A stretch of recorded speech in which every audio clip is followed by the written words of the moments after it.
Bueno, pues hoy vamos a meternos de lleno en un tema que para muchos suena un poco, no sé, antiguo o complicado, pero que ha moldeado siglos de pensamiento. Hablamos de la teología reformada. Sí, un tema denso pero fascinante. Tenemos aquí varios textos, principalmente del teólogo R.C. Sproul, y la misión de hoy es, es intentar entender qué es exactamente, de dónde sale y por qué algunos de sus conceptos siguen dando tanto que hablar. Y para empezar, los textos proponen una idea que parece muy simple, pero que lo cambia todo. La diferencia entre teología y religión. Claro, y es una confusión súper habitual. La gente las usa como si fueran lo mismo, pero para el autor, vamos, no tienen absolutamente nada que ver. Son opuestas, dice. Son opuestas. La propuesta es que la religión es, en esencia, antropocéntrica. Centrada en el ser humano. Eso es el estudio del ser humano y sus comportamientos religiosos. Es, digamos, lo que hacemos nosotros para intentar llegar a lo divino. O sea, la religión somos nosotros mirando hacia arriba, por así decirlo. Exactamente. En cambio, la teología se define como teocéntrica. El centro es Dios. Vale. No es el estudio de la búsqueda humana, sino el estudio de Dios mismo, de lo que Él ha revelado sobre sí mismo. La diferencia, como dice el texto, es la que hay entre el ser humano y Dios. Es total. Entiendo la lógica para un teólogo, pero para la mayoría de la gente ¿no es una distinción un poco académica? O sea, ¿por qué es tan crucial empezar por aquí para entender lo demás? Porque establece quién es el protagonista de la historia. Y para ilustrarlo, el autor usa una escena potentísima del libro del Éxodo, Moisés en el monte Sinaí. Ah, claro. Moisés sube a la montaña a buscar a Dios. Eso, según el texto, es teología pura. Es un encuentro con la revelación divina, donde Dios es el que habla, el que pone las condiciones. Y mientras tanto, abajo en el campamento, el pueblo se está poniendo nervioso. Muy nervioso. Como Moisés tarda, deciden tomar el control. Y hacen el becerro de oro. Exacto. Recogen todo el oro, lo funden y construyen un becerro. Y el autor lo describe como el acto religioso por excelencia. Es la creación humana de un Dios a medida. Un Dios que pueden ver, que pueden tocar. Un Dios que pueden controlar, que no les da mandamientos incómodos, sino que les permite hacer una fiesta a su alrededor. Es, en esencia, una teología sin Dios, una religión fabricada por y para la comodidad humana. Visto así, la distinción ya no es tan académica, ¿no? Es la diferencia entre un Dios que se revela y un Dios que fabricamos. Vale. Y eso nos lleva directos al siguiente punto. Pues si la teología reformada parte de que el centro es Dios y no nosotros, la pregunta es obvia. ¿Cómo conocemos a ese Dios? Y eso nos lleva de cabeza al primer gran pilar. Nos lleva al principio de sola escritura. Sola escritura. En buen español, solo por medio de la escritura. Pero ojo que aquí hay un matiz clave que los textos subrayan. Importantísimo. No significa que la Biblia sea la única fuente de autoridad que existe. Significa que es la única fuente de autoridad infalible. Eso es. Se reconocen otras, como los credos de la Iglesia, los concilios históricos, pero se ven como guías útiles, aunque humanas y, por tanto, falibles, capaces de cometer errores. Y ese matiz fue el epicentro de la Reforma. El gran debate del siglo XVI no era si la Biblia contenía errores. Ambas partes estaban de acuerdo en eso, ¿no? Totalmente. Tanto los reformadores como la Iglesia Católica Romana creían que la Biblia era la palabra de Dios y era infalible. La verdadera pregunta, la que partió Europa en dos, era: ¿qué es la única fuente infalible? Aquí es donde se separan los caminos. Por completo. La postura de la Iglesia Católica Romana era que existían dos fuentes de revelación especial con la misma autoridad infalible: las Escrituras y la tradición sagrada de la Iglesia. Dos pilares. Dos pilares inseparables. Los reformadores respondieron que no, que solo había una fuente escrita de revelación divina: la Biblia.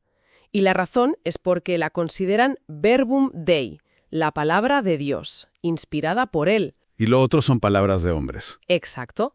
Los credos, los concilios, las declaraciones papales, por muy importantes o sabias que fueran, eran palabras de hombres sobre la palabra de Dios.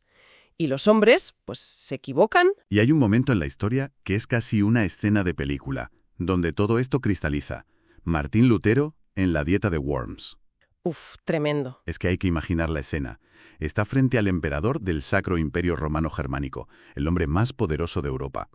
Le rodean todos los príncipes, los obispos, y le ponen delante sus libros. Y la orden es simple: retráctate. La presión era brutal. Podía costarle la vida, literalmente. Y su respuesta define el principio de sola escritura para siempre. Dice algo como: a menos que se me convenza por el testimonio de las Escrituras o por razón evidente, mi conciencia está cautiva de la palabra de Dios. Cautiva. ¿Qué palabra? Es que es potentísima. No puedo ni quiero retractarme de nada, porque ir contra la conciencia no es justo ni seguro. Su conciencia no estaba atada al Papa, ni a los concilios, ni al emperador. Estaba cautiva, encadenada únicamente a la Biblia. Ahí la autoridad cambió de una institución a un texto. Esa declaración es el fundamento. Si la Escritura es la única autoridad final, entonces lo que dice sobre los temas más importantes, como la salvación, tiene un peso absoluto. Y eso nos conecta directamente con el corazón de la disputa. Exacto. Si la Biblia es el manual de instrucciones infalible, la siguiente pregunta es: ¿qué dice sobre el problema más grande de todos? El problema del pecado. ¿Cómo puede una persona imperfecta ser aceptada por un Dios perfecto? Y esto nos lleva al segundo pilar, a lo que llaman la causa material de la Reforma: sola fide. La justificación solo por la fe. Si conectamos esto con el panorama general, la pregunta es: ¿cuál es la base sobre la que Dios declara justo a un pecador? Y aquí, de nuevo, tenemos dos respuestas radicalmente opuestas descritas en las fuentes. A ver. Por un lado, la visión católica romana. Para ellos, la justificación es un proceso que empieza en el bautismo. En ese momento, la gracia de la justicia de Cristo es, y esta palabra es clave, infundida en el alma. Infundida, como si se inyectara. Justo. Es algo que se pone dentro de ti. A partir de ahí, la persona tiene que cooperar con esa gracia. Con fe y obras. Con fe y buenas obras para, con el tiempo, llegar a ser realmente, intrínsecamente, una persona justa. La justificación final depende de la fe más las obras que demuestran esa transformación interior. Vale, es un proceso de mejora interna. ¿Y la visión reformada? La visión reformada lo ve de una manera completamente diferente. La justificación no es un proceso, es un acto. Un acto legal o forense, como lo llaman los textos. Como en un juzgado. Exacto. Es una declaración que Dios hace. Y aquí viene el giro. Dios declara justo al pecador no porque éste se haya vuelto bueno por dentro, ¿Si no? sino porque la justicia perfecta de Cristo le es imputada. Imputada. Esa es la otra palabra clave. ¿Qué significa exactamente? Pues mira, piénsalo con una analogía moderna. Imagina que tienes una deuda con el banco que es absolutamente impagable. Estás en bancarrota. Vale. La visión de la justicia infundida sería como si el banco te diera 1 euro cada día para que con mucho esfuerzo vayas pagando la deuda a lo largo de tu vida. Un trabajo larguísimo. La visión de la justicia imputada es como si una persona inmensamente rica fuera al banco y transfiriera su fortuna entera a tu cuenta. En ese instante, legalmente, a ojos del banco, eres solvente. Aunque yo no haya hecho nada. Tu estado ha cambiado por completo, aunque un segundo antes no tuvieras nada. La justicia de Cristo se acredita en tu cuenta. O sea que el cambio es legal, no es un cambio de cómo te sientes o si te has portado bien ese día. Y aquí es donde Lutero acuña una de sus frases más famosas, ¿no? Sí, simul justus et peccator. ¿Qué significa? Al mismo tiempo, justo y pecador. Es la idea de que ante la ley de Dios, el creyente es considerado perfectamente justo por esa justicia de Cristo que le ha sido acreditada. Pero en el día a día. La naturaleza sigue siendo un pecador que lucha contra el pecado. Ambas cosas son ciertas a la vez. Y los textos insisten mucho en que esto no es una ficción legal. No es que Dios haga como que no ve el problema. No. Es que cuenta una justicia real y perfecta, la de Cristo, como si fuera la del creyente. Pero esto plantea una pregunta enorme, y es la crítica que siempre se le ha hecho a esta idea. Si a ojos de Dios ya eres justo por algo que hizo otro, ¿qué te impide salir y hacer lo que te dé la gana? Claro. No es una carta blanca para pecar. Exacto. Es la objeción lógica, y los reformadores la afrontaron directamente. Su respuesta es que la fe que justifica nunca viene sola. ¿Qué quieres decir? Que si la fe es genuina, es decir, si de verdad has entendido y aceptado ese regalo, inevitablemente producirá gratitud. Y esa gratitud se manifestará en un cambio de vida, en buenas obras. Ah, vale. Las obras no son la causa de la justificación, pero sí son el fruto inevitable de ella. No haces buenas obras para ser salvo, las haces porque ya eres salvo. Vale, creo que se entiende la diferencia. Hemos visto la autoridad, sola escritura, y el corazón de la salvación, sola fide. Ahora los textos nos llevan a la parte más sistemática, a la mecánica, de cómo funciona todo esto. Sí, al cómo. Si somos pecadores y la salvación es un regalo que se recibe por fe, la pregunta que surge es, ¿cómo llega una persona a tener esa fe? Sobre todo si, como dice esta teología, estamos tan rotos que ni siquiera podemos buscar a Dios por nosotros mismos. Y esa pregunta nos lleva a un resumen posterior de 5 puntos clave, que se conoce por el acrónimo TULIP. TULIP. Surgió en el Sínodo de Dort, a principios del siglo XVII, como respuesta a 5 objeciones. Es importante decir, como hace La Fuente, que la teología reformada es mucho más que estos 5 puntos. Pero son un buen resumen de su lógica interna. Exacto, un resumen de su lógica sobre la salvación. El acrónimo es TULIP, por sus siglas en inglés: depravación total, elección incondicional, expiación limitada, gracia irresistible y perseverancia de los santos. Suena a un montón de jerga. Un poco, sí. Quizás podemos centrarnos en los 2 puntos que, según los textos, son la base de los demás y los más polémicos. Empecemos por la T, depravación total. Suena increíblemente pesimista. Suena fatal, sí. Por eso los textos prefieren llamarla corrupción radical. Y lo primero que aclaran es lo que no significa. Venga. No significa que el ser humano sea tan absolutamente malvado como podría serlo. No es que todo el mundo sea un asesino en potencia. Vale. ¿Qué significa entonces? Significa que la caída en el pecado ha afectado, ha corrompido todas las partes de la persona. La mente, la voluntad, las emociones, el cuerpo. No ha quedado ninguna isla de justicia o de neutralidad intacta. Un momento. Si la mente y la voluntad están corruptas, ¿qué significa eso en la práctica? ¿Significa que nada de lo que hace una persona no creyente, un acto de bondad, de amor, tiene valor real? No exactamente. La gente puede hacer cosas que son buenas y bellas desde un punto de vista humano. La clave de la corrupción radical es la dirección. ¿La dirección? Sí. La consecuencia principal es lo que se llama incapacidad moral. Esto significa que la persona, por su propia naturaleza caída, es incapaz de elegir a Dios, de someterse a Él o de agradarle espiritualmente. ¿Y por qué? La razón es simple.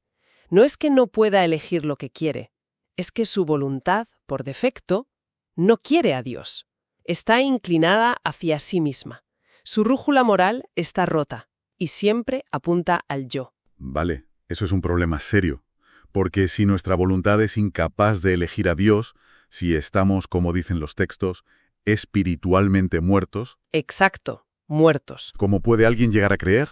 ¿Cómo se sale de ese estado? Esto nos lleva directos a la I de TULIP. Nos lleva a la gracia irresistible, que es la respuesta directa a ese problema. Aunque un nombre mejor, que también usa La Fuente, es llamada eficaz. Me gusta más. Si una persona está espiritualmente muerta, es tan capaz de darse vida a sí misma como un cadáver. Y aquí la analogía que se usa es la de la resurrección de Lázaro. Lázaro, el amigo de Jesús, llevaba 4 días muerto en la tumba. No estaba simplemente enfermo o dormido, estaba muerto. ¿Muerto? Y en descomposición. Y no cooperó en su propia resurrección. No pudo. Claro. Cristo se plantó delante de la tumba y simplemente ordenó: Lázaro, ven fuera. Fue una obra monergística. Una palabra técnica que significa... Obra de uno solo, la de Cristo. Lázaro no aportó nada, pues de la misma manera esta teología entiende la regeneración, el nuevo nacimiento. Es una obra que solo el Espíritu Santo puede hacer. Pero la palabra irresistible sigue sonando un poco violenta. Suena a que no tienes elección, a que te fuerzan contra tu voluntad. Es una palabra desafortunada, por eso se prefiere llamada eficaz. La idea no es que Dios te arrastre mientras tú pataleas y gritas «no quiero». Entonces, ¿cuál es la idea? La idea es que el poder de esa llamada regeneradora cambia tu corazón, quita lo que la Biblia llama un corazón de piedra y pone un corazón de carne. Te da vida. Y al darte vida, cambia tu voluntad. Exacto. Lo que antes no deseabas a Dios, ahora lo deseas. Lo que antes te era indiferente, ahora lo amas. Así que no es que la gracia te fuerce contra tu voluntad, es que la gracia libera tu voluntad para que puedas por fin elegir lo que antes eras incapaz de elegir. O sea que la gracia no es irresistible en el sentido de que anula tu voluntad, sino en que es tan poderosa que la sana y la reorienta, cumple su propósito. Vence la resistencia natural del corazón. Exactamente. El resultado de esa obra interna de Dios es la fe. Una fe que es a la vez un don de Dios y un acto que la persona ahora vivificada realiza voluntariamente. Bien, vamos a recapitular, porque ha sido un viaje denso. La teología reformada, según estas fuentes, se presenta como un sistema radicalmente teocéntrico. Todo va de Dios. No va de nosotros, va de Dios. Su autoridad final e infalible no es una institución, sino la Escritura, sola Escritura. Correcto. Su mensaje central de salvación no se basa en nuestra mejora personal, sino en la justicia perfecta de Cristo que se nos acredita por fe, sola fide. Y la mecánica de cómo ocurre eso se basa en que, siendo incapaces por nuestra corrupción, es la gracia eficaz de Dios la que nos da vida para que podamos creer. Es un sistema que busca ser lógicamente coherente, donde cada pieza encaja con la anterior, partiendo siempre de la soberanía y la iniciativa de Dios en todo. Y para terminar, los textos nos dejan con una imagen de Juan Calvino que, leída hoy, resuena de una forma increíble. La fábrica de ídolos. Calvino describió el corazón humano como una fábrica de ídolos, un fabricum idolarum. Y su idea es que la idolatría no va solo de estatuas de madera o de oro, como el becerro. No. Un ídolo es cualquier distorsión del carácter de Dios que hacemos para que se adapte mejor a nuestros deseos, a nuestras ideologías o a nuestras comodidades. Esto plantea una pregunta final muy provocadora. Sí, lo es. En nuestra época, donde para mucha gente Dios es una especie de fuerza cósmica, un coach de autoayuda, la personificación del bienestar personal o incluso la justificación de una agenda política. ¿Cómo está funcionando esa fábrica de ídolos en nuestras propias mentes, seamos creyentes o no? O sea que mi fábrica de ídolos hoy podría estar produciendo un Dios del éxito profesional que bendice mi ambición o un Dios terapéutico que siempre me dice que soy maravilloso y nunca me exige nada incómodo. Claro, un Dios a medida. La reflexión que queda en el aire es, ¿estamos realmente examinando si la idea de Dios que tenemos en la cabeza es la que se ha revelado? ¿O es una versión a medida, un ídolo sutilmente fabricado en nuestra propia fábrica para nuestra propia comodidad?